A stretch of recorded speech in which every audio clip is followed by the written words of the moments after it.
अगर बात करी जाए तो यूनिफॉर्म सिविल कोड यानी क्या, इसको बोला जाता है एक समान नागरिक बिल। तो समान नागरिक बिल कैसे आप ला सकते हैं, अगर हम ऐसी बातों को देखा जाए कि क्या समान नागरिक बिल भारत में लाया जा सकता है, क्योंकि भारत में विभिन्न प्रकार की विविधताएं हैं। कहा जाता है कोस कोस पे बदले पानी, यानी कुछ किलोमीटर आप आगे बढ़ गए हैं तो वहाँ पे भाषा, संस्कृति, कल्चर बदल रही है। तो फॉर एग्जांपल अगर अपने एक डिस्ट्रिक्ट को दूसरे डिस्ट्रिक्ट में जाते हैं तो वहाँ पे अलग प्रकार के भाषाओं का प्रयोग होने लगता है। अपने भारत में इस प्रकार की विविधताएं हैं, फिर भी क्या हम यूनिफॉर्म सिविल कोड ला सकते हैं? तो जी हाँ, हम ला सकते हैं भारत में यूनिफॉर्म सिविल कोड, बशर्ते किसी भी धर्म की, जात की चीज़ें इम्पैक्ट नहीं होनी चाहिए जो आपके फंडामेंटल राइट्स में मेंशन है। तो इन चीज़ों को भी देखकर सही प्रकार से अगर चीज़ें लाई जाती हैं तो ये चीज़ें संभव हो जाएंगी। अब थोड़ा एडिटोरियल को हम लोग देखेंगे तो यहाँ पे इंडिया जो है एक डाइवर्स नेशन है, पहले ही बताया, यानी विविधताएं भैया बहुत हैं। तो यहाँ पे फ्लोरा फौना की भी विविधताएं हैं, ह्यूमन की भी विविधताएं हैं। तो कल्चर, सिविलाइजेशंस, रिलीजन, ट्रेडिशंस, हर चीज़ की यहाँ पर विविधताएं नज़र आएंगी। बहुत सारे धर्म एक यहाँ पे रह रहे हैं। तो जो लोगों की पर्सनल लॉ है, पर्सनल लॉ क्या है कि किस हिसाब से आप डाइवर्स देंगे, आपका रिलीजन क्या है, कुछ पर्टिकुलर सेट ऑफ रूल्स हैं, रेगुलेशंस हैं जो गवर्न करती हैं, जैसे कि मैरिज, डाइवर्स, एडॉप्टेशंस किस हिसाब से, और इनहेरिटेंस एंड सक्सेशंस। इसका क्या मतलब होता है कि एक पीढ़ी से दूसरे पीढ़ी तक जो प्रॉपर्टी ट्रांसफर्स हो रही है वो इनहेरिटेंस और सक्सेशंस को बोलते हैं। तो यहाँ पे इट वुड बी एक्यूरेट, यहाँ पे बातें बोली जा रही हैं। अभी आज के डेट में बहुत सही समय होगा अगर यूनिफॉर्म सिविल कोड को यहाँ पर हम लागू करते हैं। तो यह जो है बहुत ही तरीके से इनइक्वालिटी, इनकंसिस्टेंसी जो अपने देश में फैली हुई है उसको कम करती हुई नज़र आ रही है। ये मैंने बोल रहा हूँ, ये बोल रहे हैं एडिटर कौन है? Formal vice president. Formal vice president of India कौन थे? कमेंट सेक्शंस में बताइए। तो ये उनका कहना है। अब दूसरी तरफ क्या बातें बोली जा रही हैं कि ये सोशल हार्मोनी लाएगी, इकोनॉमिक और जेंडर जस्टिस भी लेके आएगी। तो अगर ये चीज़ें देखी जाए, क्या जो चीज़ें हैं कि भारत में जो विविधताएं हैं उस हिसाब से उन विविधताओं को देखते हुए क्या ये चीज़ें लाया जा सकता है? तो इन्हीं सब चीज़ के ऊपर डिबेट भी हुआ था। जब भारत के संविधान का निर्माण हो रहा था तो कॉन्स्टिट्यूएंट असेंबली में यूसीसी के ऊपर भी डिबेट हुआ था। इन्हीं डिबेट को भारत का सुप्रीम कोर्ट भी कोट कर करके, यानी उसका आधार मान के सुप्रीम कोर्ट अपना जजमेंट भी देता रहा है। अगर कॉन्स्टिट्यूएंट असेंबली की हम बात करें तो यहाँ पर डिबेट हुए हैं। वो डिबेट बाबा भीमराव अंबेडकर जी के द्वारा क्या कहे गए हैं, तो हम चलिए उनको बारीकियों से देखेंगे और समझेंगे क्या उस समय की परिस्थिति थी और क्या आज की परिस्थिति है। इन परिप्रेक्ष्य में भारत में यूनिफॉर्म सिविल कोड आवश्यकता है क्या? तो जो चीफ आर्किटेक्चर हैं सभी लोग जानते हैं किस चीज़ के? भारत के संविधान के निर्माता, इन्हीं को माना जाता है। तो ये हैं बाबा साहब भीमराव अंबेडकर। ये स्ट्रॉन्ग कंटेंशन दिखाए थे कॉन्स्टिट्यूएंट असेंबली में कि इसको फ्रेम किया जाए। ये कॉन्स्टिट्यूएंट असेंबली की बातें बोली जा रही हैं। याद रखिए जब भारत का कॉन्स्टिट्यूशन तैयार किया जा रहा था तो वहाँ पे ये अपनी चीज़ों को, इम्पोर्टेंस को यहाँ पर बताए थे कि जेंडर इक्वालिटी आएगी और जो समाज में बुराइयाँ हैं वह ख़त्म होती हुई नज़र आएंगी। तो भारत में इतने सारे धर्म हैं, क्रिश्चियनिटी है, इस्लाम है, हिंदुइज़म है, बुद्धिज़्म है, ताओइज़म है, सिंतो है, जुदाइज़म है, सिखिज़म है, और मैं श्योर हूँ केवल इतने ही नहीं हैं, प्लस में और सारे हैं। तो ये चीज़ें जान लीजिएगा। इसके कारण भी आपको इतना डाइवर्स कंट्री है, फिर भी जो गवर्नमेंट है अगर लाएगी तो उसको क्या होगा? जो भारत का फंडामेंटल राइट्स है, पार्ट 3 में आर्टिकल 12 से लेके 35 तक स्पेशली बात करी जाए तो आर्टिकल 19 के बाद 29, आर्टिकल 30 कल्चरल और language right, freedom 25, freedom of religion right, ये जो आर्टिकल हैं इनको ध्यान में रख के अगर चीज़ें बनाई जाती हैं तब जा कर के कहीं हद तक एक्सेप्टेबल हो सकता है इस भारत की डाइवर्स कंट्री में। यह जो अभी चीज़ें बताया हूँ मैं आपको, इस प्रकार से संभव हो सकता है, लेकिन ये बहुत ही डिफ़िकल्ट प्रोसीजर होगा इसको फॉलो करने के लिए, क्योंकि हर धर्म को हम लोग एग्री कैसे करेंगे ये भी एक जटिल प्रक्रिया होगी। आगे बढ़ते हैं। जिस प्रकार से इस आर्गूमेंट को काउंटर किया जा रहा है यहाँ पे कि यूसीसी जो आ रहा है भारत में वह किस प्रकार से लोगों के रिलीजियस फ्रीडम, अपनी पर्टिकुलर इंडिपेंडेंसी को हैम्पर करती हुई नज़र आएगी, यानी उनको रोकेगी, इस प्रकार की भी अवधारणाएं बहुत सारी बनाई जा रही हैं। तो member of the constituent assembly, जो भारत का जब संविधान निर्माण हो रहा था तो यहाँ पे कई सारे लोग अपोज भी किए थे आइडिया को, जबकि भीमराव अंबेडकर क्या बोले थे यहाँ पे कि मैं यही नहीं समझ सकता कि इस यूसीसी को धर्म से क्या लेना देना है, जबकि यहाँ पे इस जुरिडिक्शंस को हम पूरे के पूरे होल ऑफ द लाइफ को लेकर के बातें कर रहे हैं। तो यहाँ पे रिलीजन को किस प्रकार से लोग देख रहे हैं, जबकि हम यहाँ पे इसको लेजिस्लेचर को प्रिवेंट करने की बातें बोली जा रही हैं। तो जब अपोज किया गया था कॉन्स्टिट्यूएंट असेंबली में तो क्या बोलकर किया जा रहा था वहाँ पे सिंपली कोई इम्पोर्टेंट लॉजिक नहीं प्रोवाइड किया गया और इसको ऐसे ही अपोज करने की बातें बोली गई थीं, जिसके कारण यहाँ पे होल ऑफ द लाइफ की इम्पोर्टेंस ख़त्म हो जाती है। तो जो बाबा साहब थे यहाँ पे होल ऑफ द लाइफ को इम्पोर्टेंस दिए थे, यहाँ पे लोग अपने रिलीजन्स को इम्पोर्टेंट कैसे दे रहे हैं, यही बातें बोल रहे हैं बाबा साहब भीमराव अम्बेडकर कि ये समझ से बाहर है। दूसरी तरफ क्या बातें बोली जा रही हैं, इन सब के बाद भी what are we having this liberty for.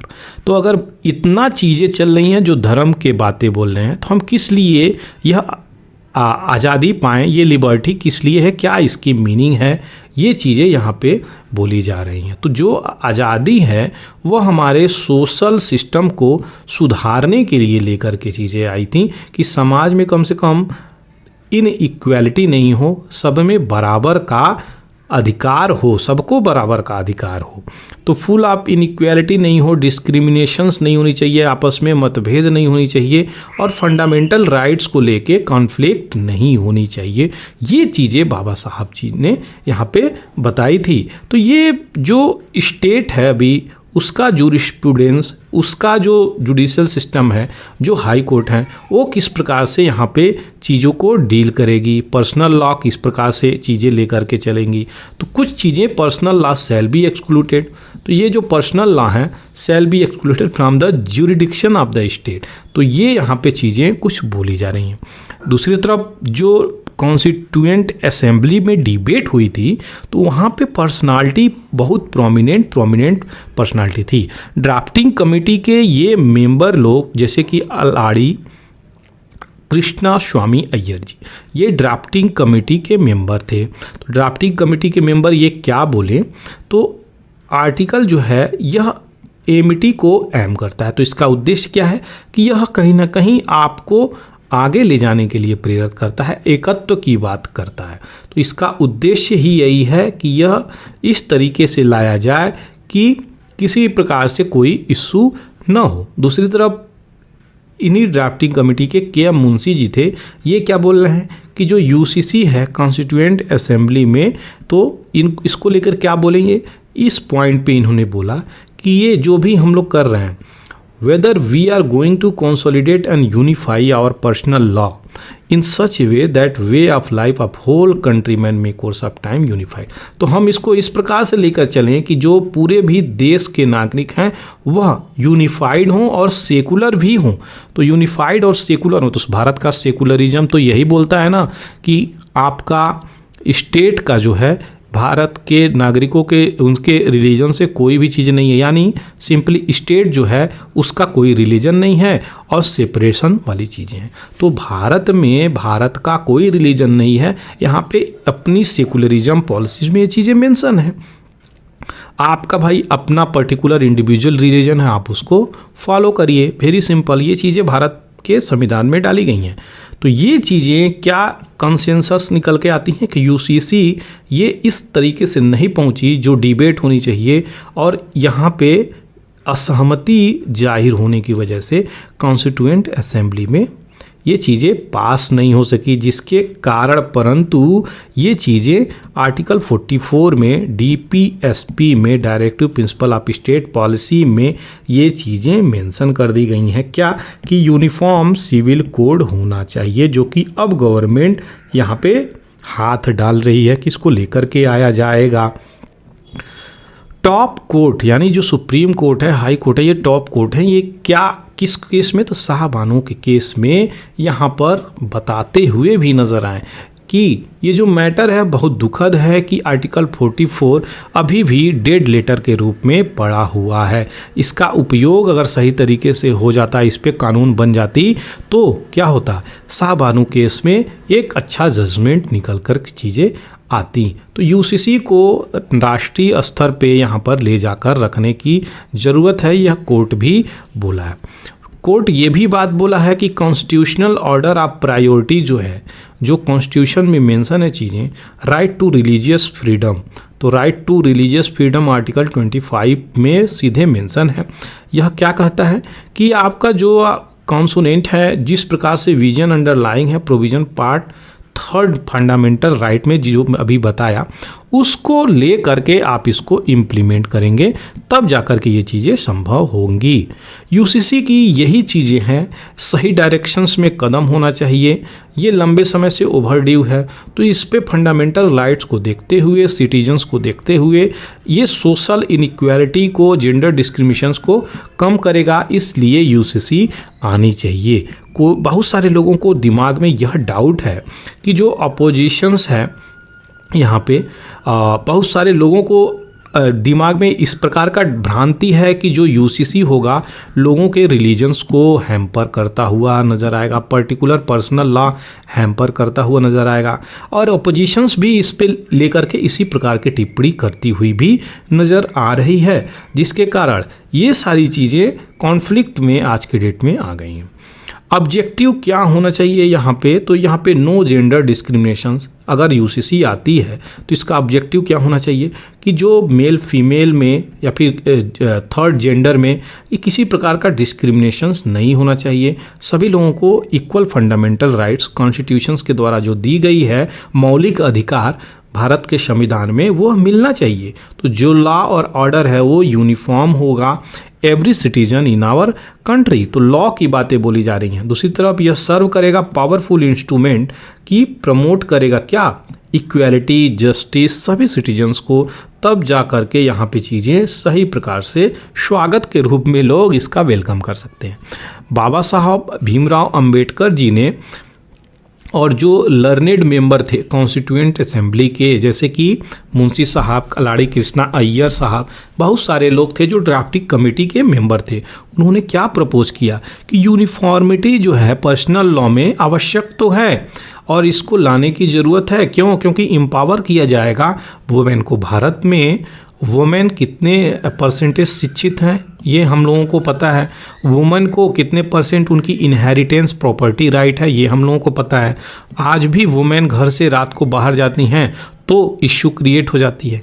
तो इस प्रकार की शिक्षा व्यवस्था से लेकर के मानव के सोच को अगर बदलना है तो एक लॉज लेकर के आनी पड़ेगी जो वुमेन को एम्पावर करेगा। जेंडर जस्टिस की बातें बोली जा रही हैं, इक्वालिटी की बातें बोली जा रही हैं, मैटर्स ऑफ मैरिज की बातें बोली जा रही हैं, डिवोर्स, इनहेरिटेंस, किस प्रकार से ये चीज़ें चलेंगी, एक जनरेशन से दूसरे जनरेशन्स में किस प्रकार से प्रॉपर्टी का ट्रांसफ़र होगा। तो सारी चीज़ों में कम से कम इक्वालिटी होनी चाहिए, जो अभी बताया मैं, तब जा कर के चीज़ें एक हो पाएंगी। UCC would eliminate discriminatory practice, जैसे कि जो वुमेन को राइट से डिप्राइव कर दिया जाता है, जो औरतें हैं उनको ज़मीन के हकों से अभी भी आज के डेट में उनको नहीं दी जाती है। जबकि मेल लड़का पैदा होता है तो उसको इनहेरिटेंस बाप की जो पिता की जो अधिकार हैं, जो लैंड के अधिकार हैं, एसेट हैं, संपत्ति हैं, उसका सीधे पिता से पिता यानी मेल टू मेल ट्रांसफ़र हो रहे हैं। बहुत ज़्यादा से ज़्यादा परसेंटेज में। लेकिन अब ये चीज़ें धीरे धीरे चेंजिंग हो रही हैं, ये ऐसी चीज़ें हम मान सकते हैं। बहुत सारे ऐसे भी लोग हैं जो अपने बेटियों को इनहेरिटेंस में रख रहे हैं, उनको भी अधिकार लैंड और एसेट में दिए जा रहे हैं।